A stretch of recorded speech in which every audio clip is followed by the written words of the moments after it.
Quand on parle de transmission générationnelle, je pense qu'il faut répartir des valeurs. On ne peut pas les citer toutes, mais il y a un mot très important qui est l'empathie, qui manque malheureusement très souvent dans nos pratiques de tous les jours. Transmission générationnelle pour les défis. Quels sont ces principaux défis? C'est les défis de la promotion de la santé. Défis de promotion de la santé en partant des déterminants sociaux de la santé. Mais il faut que les médecins sachent, les femmes médecins en particulier, que nous ne sommes pas comme les autres. Les médecins ne peuvent pas être comme les autres parce qu'ils travaillent sur les autres. Quand vous travaillez sur les autres, vous ne pouvez pas être comme les autres. Et en ce moment, on ne peut pas se permettre de rentrer dans tous les débats, surtout lorsqu'il y a des débats d'ordre médical sur des dossiers que nous ne maîtrisons pas et que nous ne gérons pas. Quelle que soit l'expertise que nous avons par ailleurs, nous ne devons pas nous épancher dans les réseaux sociaux. Si maintenant les médecins veulent se comporter comme tout le monde, on les traitera comme tout le monde. Les médecins doivent apprendre à se retenir parce que les médecins ne sont pas comme les autres.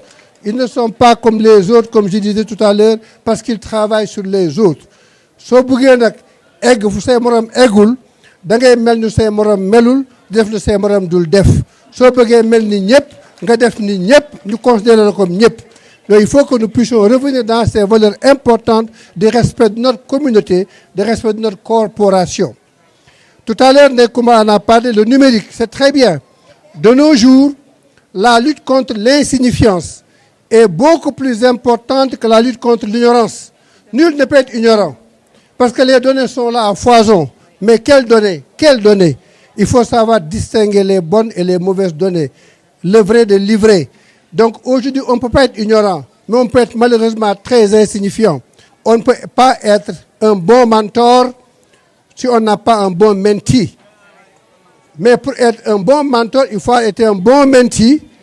Mais olof nee na bu fekkee da nga am ay dëkk ci sa kanam kenn la mën a boot. Donc il faut que les jeunes comprennent que nous devons garder les mêmes valeurs d'éducation, les mêmes valeurs de respect, de considération vis-à-vis des aînés, pour être de très bons ou de très bonnes mentees pour la FEMS, et les vrais mentors viendront pour les soutenir. Je vous remercie.